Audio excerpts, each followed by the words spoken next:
Welcome dear students. We are on the CC curriculum lecture. We are dealing with the one of the important topic which is the battery, which under the electronic components we are discussing the batteries. We discuss the type of batteries. Now we discuss that how we select the battery in a particular application. So selecting the right batteries for the particular application.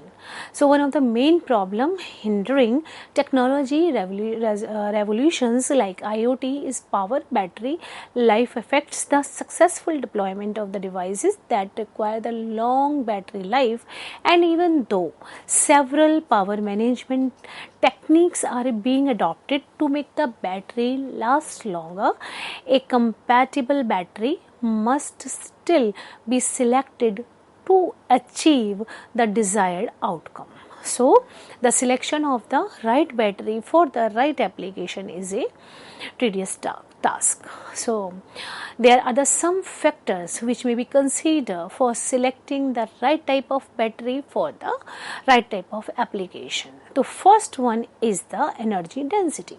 The energy density is the total amount of energy that can be stored per unit mass or the volume, and this determines how long a device can stay or before it needs a recharge. So energy density is the primary factor or the primary parameters for the selecting of the batteries.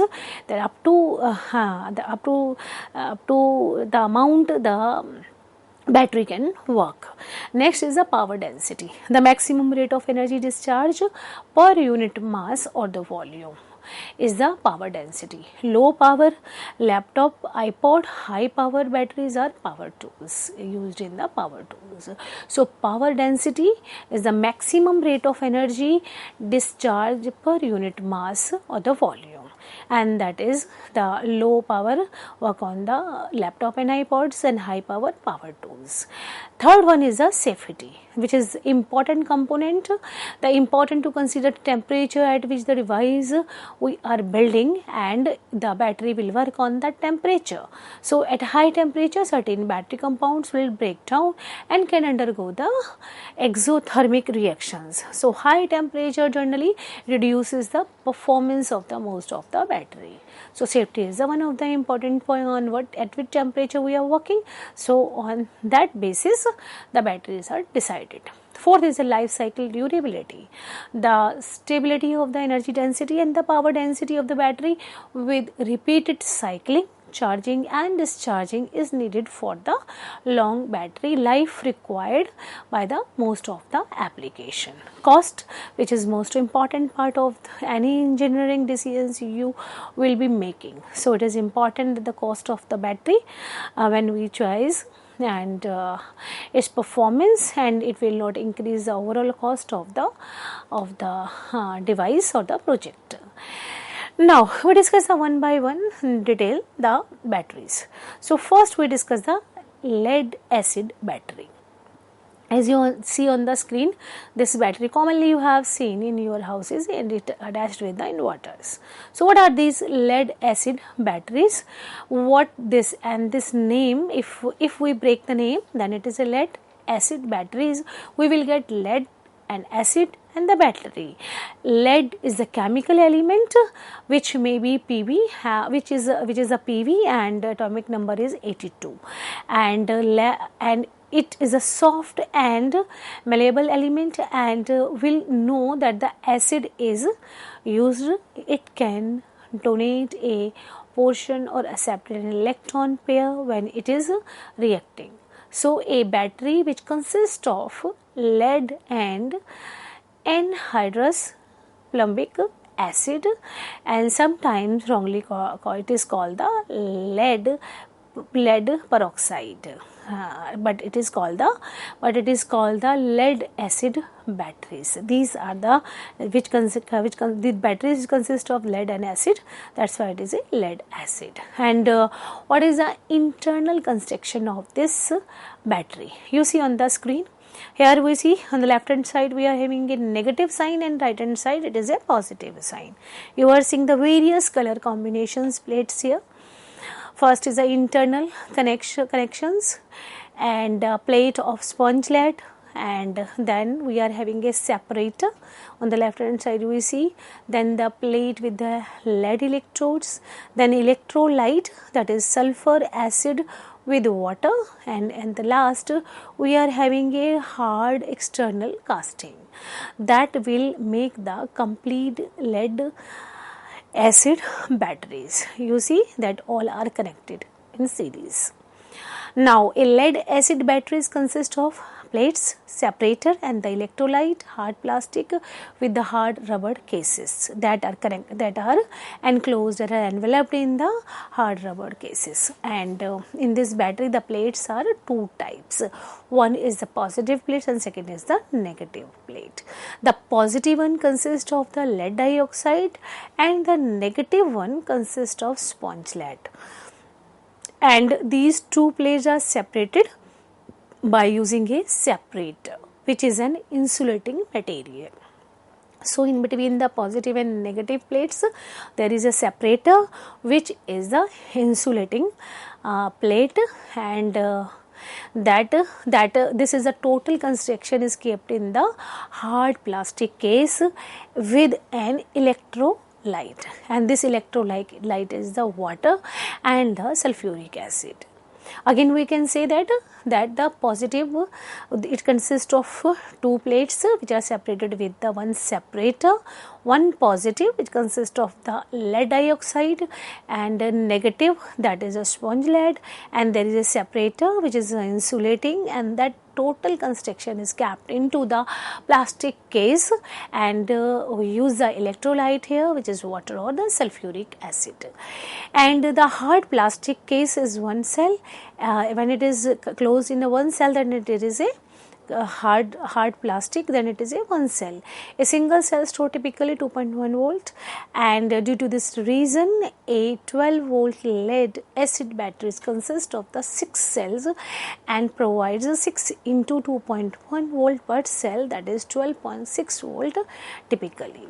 So, what is the charge storage capacity in this lead acid batteries? It is highly dependable on the active material, electrolyte quantity, and the plate size which we are using. And we can see that the lithium battery storage capacity is described in mAh or the milliampere rating, but in case of the lead acid batteries it is defined in ampere hours. So, what is the working of the lead acid battery? If we define the working of lead acid battery, it is all about the chemistry and very interesting to know about it. And there is a huge chemical process involved in the lead acid batteries for charging and discharging condition. And the diluted sulfuric and H2SO4 molecules breaks into the two parts. So, when the acid dissolved in it. So, how it is work? It creates a positive ions of 2 plus H and the negative ion of SO4 negative. So, two electrodes are connected as the plates, anodes and cathodes, and anode catches the negative ions and cathode attracts the positive ion. So, negative ion and positive ion are attracted by these electrodes. So, the bonding in the anode and SO4 negative and the cathode with the 2H positive interchange electrodes, which is further react with the H2O and the water diluted with the sulfuric acid plus water. These are capped in the sulfuric acid and water.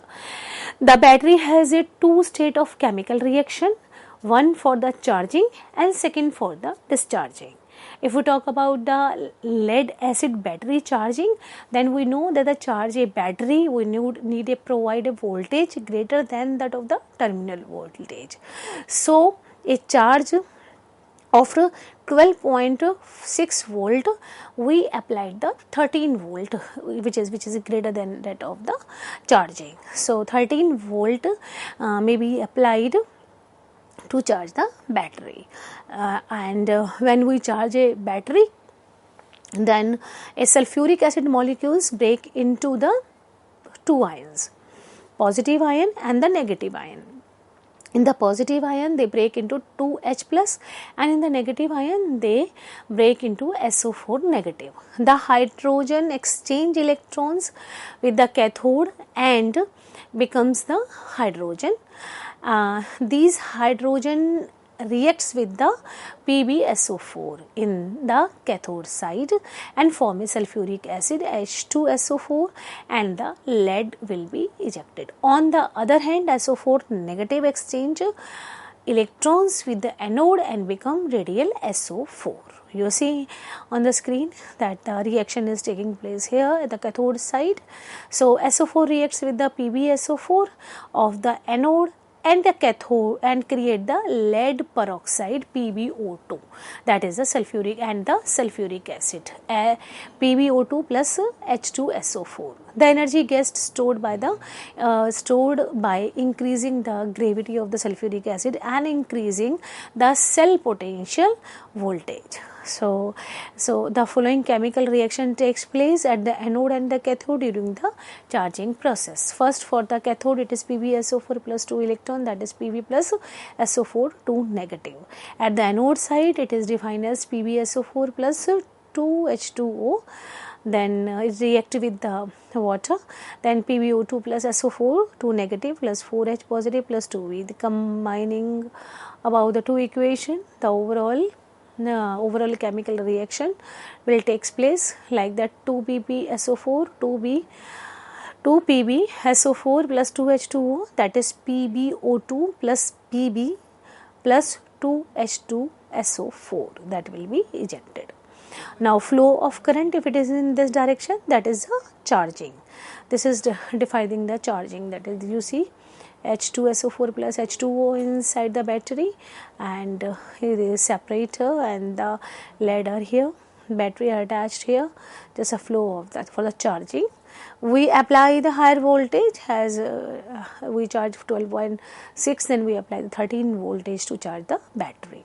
So there are various methods applicable for charging the lead acid batteries. Each method can be used for specific lead acid battery for the specific applications.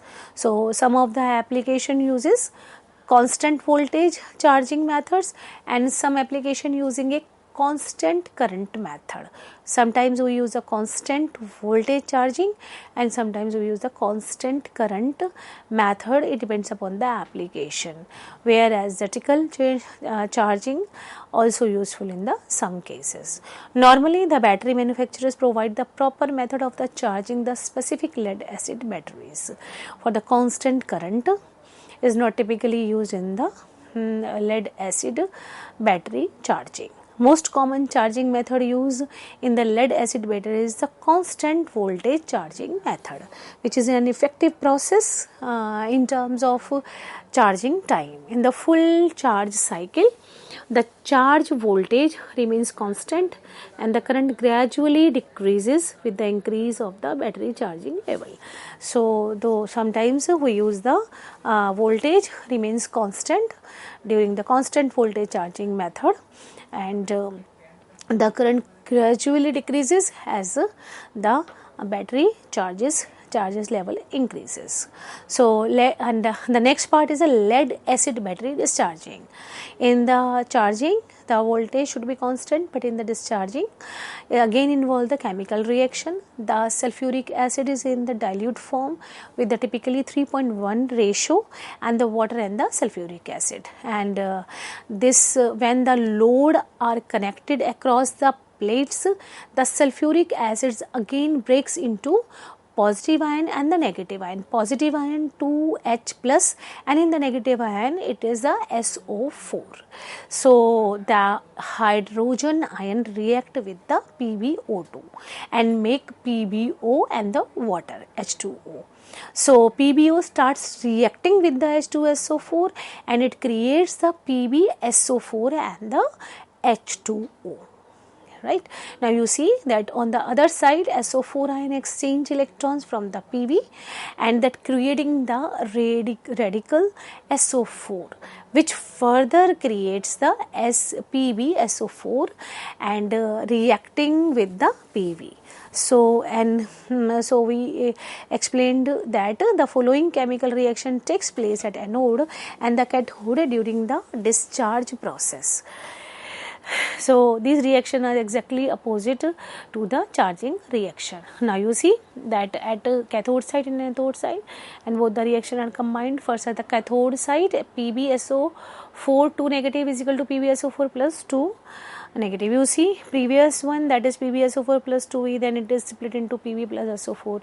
Now during this charge method the reaction is opposite, and at the anode side PbO2 plus SO4 2 negative plus 4H negative plus 2e, that is PbSO4 plus 2H2O, that is combining about the two equation. The overall chemical reaction will be like this: PbO2 plus Pb plus 2H2SO4, that is 2PbSO4 plus 2H2O. This equation for the discharging and the previous one for the charging. You see flow of the current, it is in the opposite direction from positive to negative. H2SO4 and plus H2O, the reaction will take place inside it and the discharging of the battery takes place due to the electron exchange across the anode and the cathode. Electron balance across the plates is affected. So the electrons then flow through the load and the battery gets discharged due to exchange of the electron across the anode and cathode. As the electron balance across the plate is affected, the electrons then flow through the load and the battery gets discharged. So during the discharge, the diluted sulfuric acid gravity decreases. In the charging method, the sulfuric acid gravity increases, but here in the sulfuric acid gravity decreases. Also the same time the potential difference of the cell decreases. So this is the discharging. Now what are the risk factor for the electrical rating? So the lead acid batteries is harmful if not maintained safely. So these are the limitations for the use of the battery. So as the battery generates hydrogen gas during the chemical process, it is highly dangerous if not used in the ventilated area. So also inaccurate charging severely damage the battery. So charging discharging should be accordingly so that the damage of the battery could not take place. So what are the standard rating for the lead acid battery? The typically, as we also discussed, that every lead acid battery is provided with the data sheets for the standard charging current and the discharging current. Voltage should be higher than that of the charging capacity. So typically a 12 volt lead acid batteries which is applicable for the automotive applications could be ranged from 100 Ah ampere to 350 ampere hour. So these are the parameters. So this rating is defined as a discharge rating with an 8 hours timing periods. So lead battery maintenance, there are some maintenance rule of the lead battery so that it can be used for a longer time and not damaged in a shorter time. So watering, the most neglected maintenance feature of flooded lead acid batteries, as overcharging decreases the water, so we need to check it frequently. Less water creates the oxidation in the plates and decreases the lifespan of the battery. So add distilled or ionized water when needed in the batteries. You see in the inverter batteries at houses that we use the ionized or the distilled water. And check for the vents, they need to be preferred with the rubber caps. Often the rubber caps sticks with the holes too tightly. Another important thing we have to keep in mind when we are using the lead acid batteries, that are recharge lead acid batteries after each use. So a long period without recharging provides the sulfating in the plates. So recharge is very important when we are using the rechargeable batteries. Do not freeze the battery or charge it more than 49 degrees centigrade.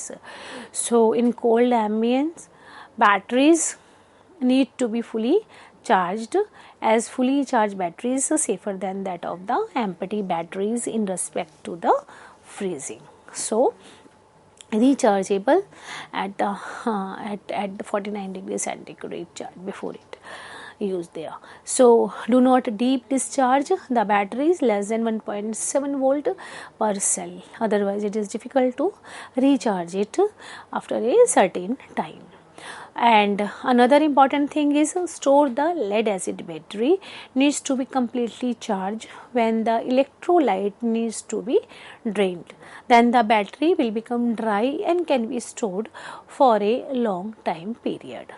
So these are the points which kept into the mind whenever we use a lead acid battery.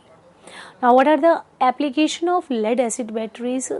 That this is a very important batteries we use in the electric motors, and these are employed in the emergency lightning to provide the power for the some lumps pumps, and they are used in submarines, and nuclear submarines use these batteries when we charge it and we take it from any different places, and then we can use this lead acid batteries.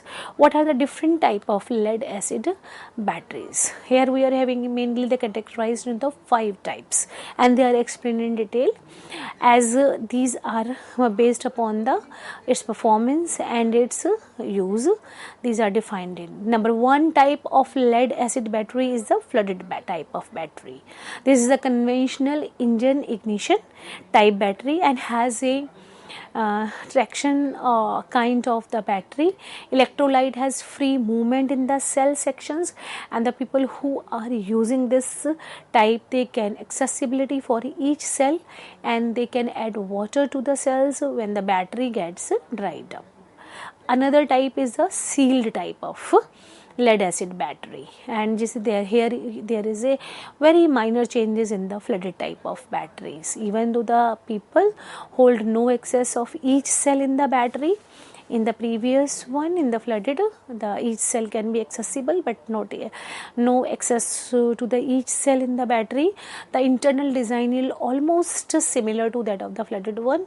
The main variation in this type that there exists enough amount of the acid which withstands for the happening of the smooth flow of the chemical reactions. Next type is VRLA, that is valve regulated lead acid batteries, which are also termed as a sealed type of batteries, and the value controlling procedure permits for the safe evaluation of O2 and H2 gases at the time of charging. Another type of lead acid batteries are AGM. This is the absorbed glass matte type of battery, and this type of battery permits the electrolyte to get stopped near to the plates material. So this type of battery augments the performance of the discharge and charging processes, and they are especially utilized in the power sports and the engine initiation application. Another type of battery is the gel type of battery, and as the name suggests, these battery are electrolytes. This type are having the gel, and this is the wet kind of lead acid, and lead acid battery where the electrolyte in this cell is with the silica related, which makes the stiffening of the material, the recharge voltage values of the cell, and minimal when compared with the other type, and it has more sensitive tool. What are the limitations of this lead acid batteries?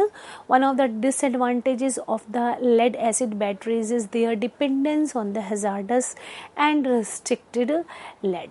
Additionally, they have a relatively low volumetric energy density, which makes their deployment somewhat impractical for the energy management application, and so they are primarily used for the power applications. So thank you very much.